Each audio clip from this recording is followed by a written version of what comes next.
इन कछुए के बच्चों को देख रहे हैं आप। इन्होंने अभी अभी धरती पर पैर रखा है। इनके सामने अभी परीक्षा की घड़ी है। ये सब इस समुद्र के लहरों में जाकर तैरना चाहते हैं, लेकिन इन सब में से कुछ ही इसके लिए चुने जाएंगे। जो बच्चे सबसे ज़्यादा फुर्तीले एवं सबसे ज़्यादा ताकतवर होंगे वही समुद्र के लहरों का आनंद ले पाएगा। बाकी के बच्चे शिकारियों के शिकार हो जाएंगे, क्योंकि यही नियति का नियम है।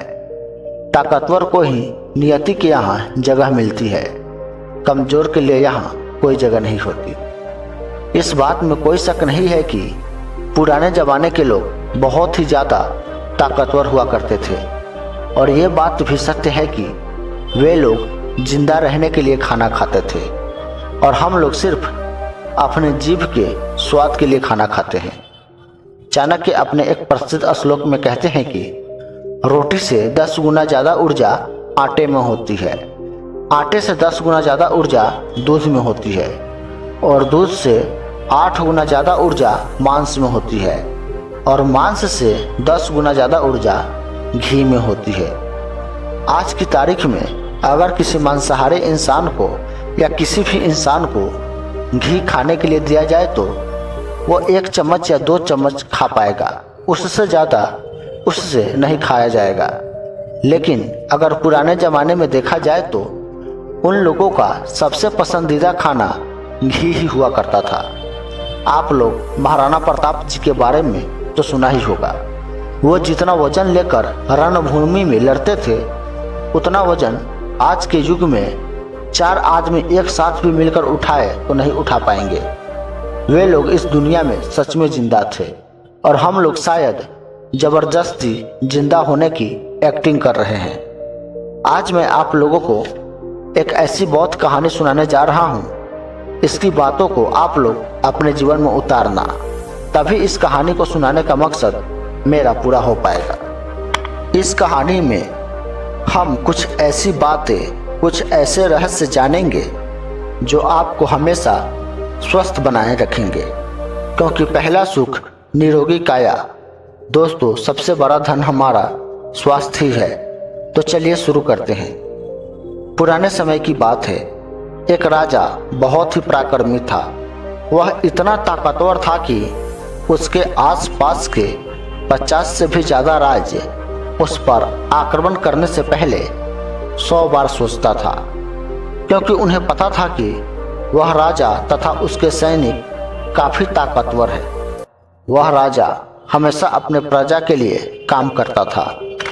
जो चीज़ प्रजा के लिए सबसे ज़्यादा फायदेमंद होता, राजा उसी काम को चुनता। लेकिन राजा जब अपने घर की तरफ देखता तो काफ़ी चिंतित होता, मायूस हो जाता, क्योंकि उस राजा के 2 पुत्र थे। बड़ा पुत्र तो बहुत ही ज़्यादा ताकतवर था। वह हर हुनर सीख चुका था, जैसे तलवारबाजी, भालेबाजी या आग से खेलना। वह हर तरह की चालबाजी से भी परिपूर्ण था। उससे जो भी चीज़ सिखाई जाती वह बहुत जल्दी सीख लेता। उस राज्य के सभी लोग यही कहते कि यही राजा का उत्तराधिकारी बनेगा। लेकिन जो छोटा पुत्र था वह बहुत ही ज़्यादा कमज़ोर था। वह कुछ भी सीख नहीं पाया था, ना तलवारबाजी सीख पाया, ना युद्ध की रणनीतियाँ सीख पाया। वह हमेशा आलस में पड़ा रहता। यह बात राजा को बहुत ही तकलीफ देती। राजा चाहता था कि उसके दोनों बच्चों को बराबर राज्य मिले, क्योंकि दोनों तो उसके अपने ही खून थे। राजा को पता था कि यह जो बच्चा कमज़ोर है, इसमें इसकी कोई गलती नहीं है, बस उसे कुछ बातों का ध्यान रखना होगा, तभी वह दूसरे बेटे की तरह पराक्रमी बन पाएगा, शक्तिशाली बन पाएगा। इन्हीं सब बातों को ध्यान में रखते हुए एक बार राजा अपने छोटे पुत्र को लेकर एक आश्रम में गए। उसी आश्रम में जहाँ राजा ने भी शिक्षा ग्रहण की थी, उन्हीं गुरु के पास ले गया जिससे राजा ने भी शिक्षा ग्रहण किया था, और कहा कि गुरुदेव, मैं चाहता हूँ कि मेरा बच्चा आप ही से शिक्षा ग्रहण करे। ये कभी भी कुछ भी सीखना नहीं चाहता।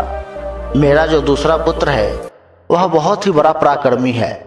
वह आज भी राज्य को संभाल सकता है, लेकिन यह कुछ भी नहीं जानता, जो मेरे लिए चिंता का विषय बना हुआ है। मैं यही चाहता हूँ कि यह भी मेरे बेटे पुत्र के जैसा बन जाए, ताकि मैं अपना राज्य दोनों पुत्रों में बराबर बांट सकूं, क्योंकि मैं नहीं चाहता कि किसी के साथ कोई भेदभाव हो।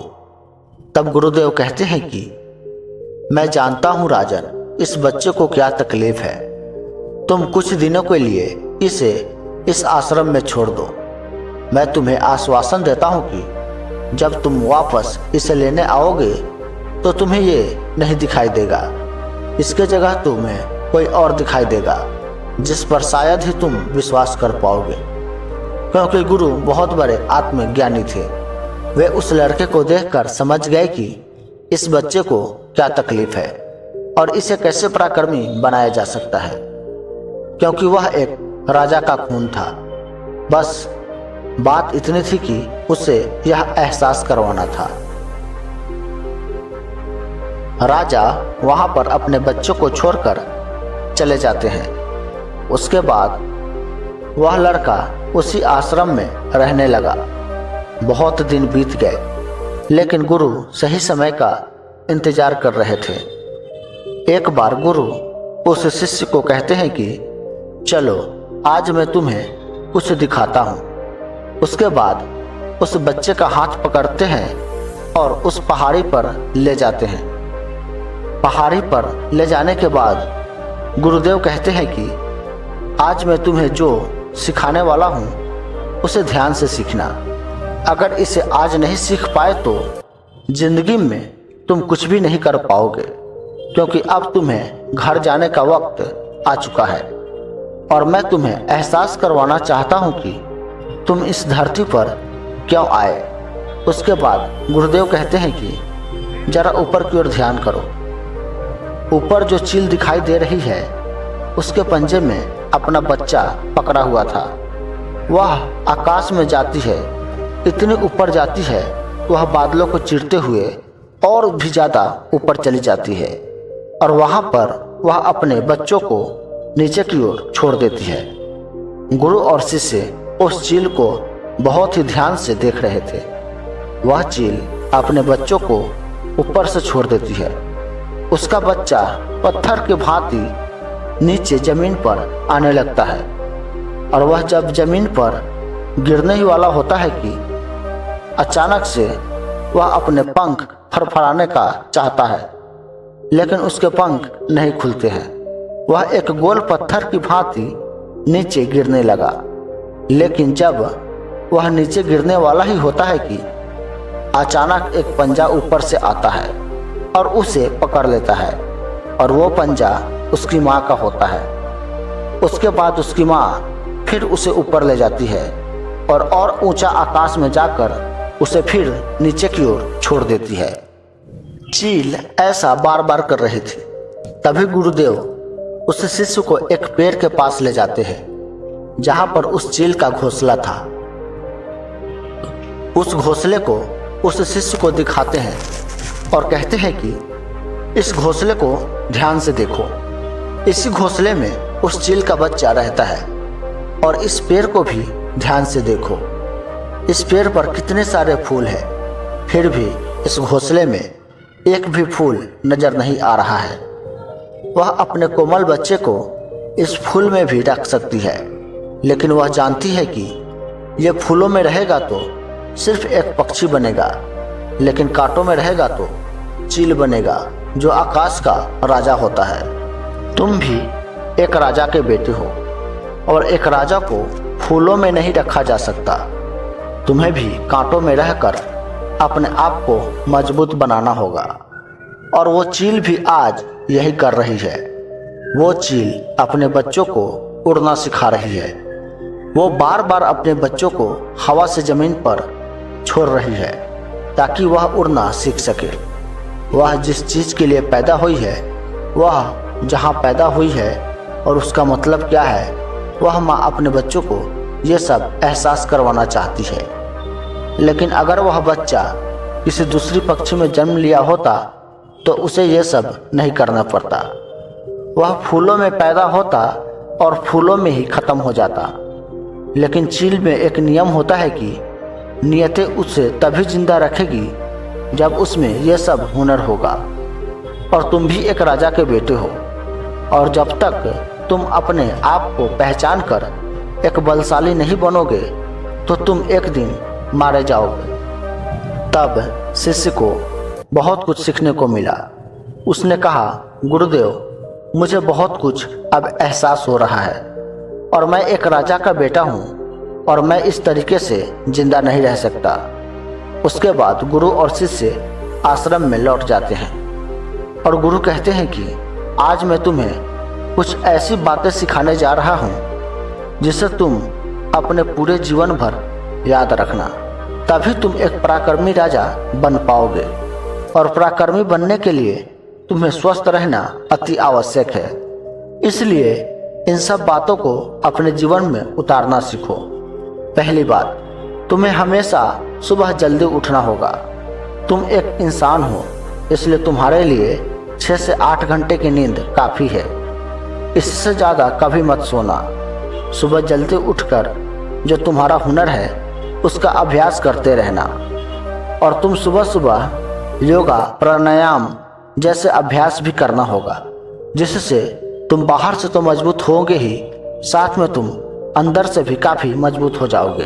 दूसरी बात जो तुम्हें हमेशा याद रखना है, तुम घर का स्वस्थ खाना खाओगे। तुम कभी भी ऐसी भोजन ग्रहण मत करना जो तुम्हारे शरीर के लिए हानिकारक हो। तुम हमेशा सब्जी, दाल, फल, दूध, दही, घी जैसी भोजन ग्रहण करना। कभी भी ऐसी भोजन मत ग्रहण करना जो शरीर के लिए हानिकारक हो। तीसरी बात, अगर तुम्हारे मन में कोई चिंता हो या किसी दुविधा में तुम हो तो उस बात को अपने घर वालों के बीच में रखना। कभी कभी किसी बात को अपने मन में दबा कर मत रखना, क्योंकि चिंता आदमी को चिता में बदल देती है। चौथी बात, हमेशा सकारात्मक सोचना। कभी भी नकारात्मक विचारों को अपने मन में मत लाना, क्योंकि उतार चढ़ाव हर इंसान के जीवन में आते रहता है। सुख दुख हमेशा हर इंसान के जीवन में आते रहता है। सुख और दुख जीवन रूपी सिक्का का 2 पहलू है। इसलिए जीवन में कैसी भी परिस्थिति क्यों ना आ जाए, तुम हमेशा सकारात्मक सोचना। 5वीं बात, हमेशा हंसते रहना, मुस्कुराते रहना, क्योंकि जितना तुम ज़्यादा मुस्कुराओगे उतना ही तुम्हारे शरीर में सकारात्मकता आती रहेगी और जिससे तुम्हारा शरीर और भी ज़्यादा मजबूत हो जाएगा। और अंतिम बात जो तुम्हें ध्यान में रखनी है वो ये है कि हमेशा दान पुण्य करते रहना। कभी भी दान पुण्य करने से पीछे मत हटना, क्योंकि तुम एक राजा हो। और प्राचीन समय में हमारे देश में ऐसे ऐसे राजा हुआ है जो दान में अपना राजपाट तक भी दे दिए, क्योंकि वो जानते थे कि दान पुण्य ही इंसान का सबसे बड़ा कर्म है और सबसे बड़ा धर्म है। दान पुण्य का मतलब ये नहीं है कि हमेशा पैसे से ही किया जाए। दान का मतलब यह है कि हम किसी भी ज़रूरत की मदद भी कर सकते हैं। और दान पुण्य करने से हमारे शरीर को आंतरिक खुशी मिलती है, जिससे हमारे शरीर में सकारात्मकता, एनर्जी काफ़ी ज़्यादा आती रहती है। तो दोस्तों, ये सारी बातें जानने के बाद उस शिष्य के अंदर भी काफ़ी सारे बदलाव आ गए और वह अपने आप को अंदर से पहचान गया और गुरुजी से आज्ञा लेकर अपने राज्य को वापस लौट गया। तो दोस्तों, मैं उम्मीद करता हूँ कि इस वीडियो से आप लोगों को कुछ सीखने को ज़रूर मिला होगा और मैं आशा करता हूँ कि आप लोग भी ये सारे नियम आज से ही अपने जीवन में उतार लेंगे। तो दोस्तों, मिलते हैं अगले वीडियो में। जब तक के लिए धन्यवाद। और वीडियो पसंद आई हो तो वीडियो को लाइक करके चैनल को सब्सक्राइब कर लीजिएगा।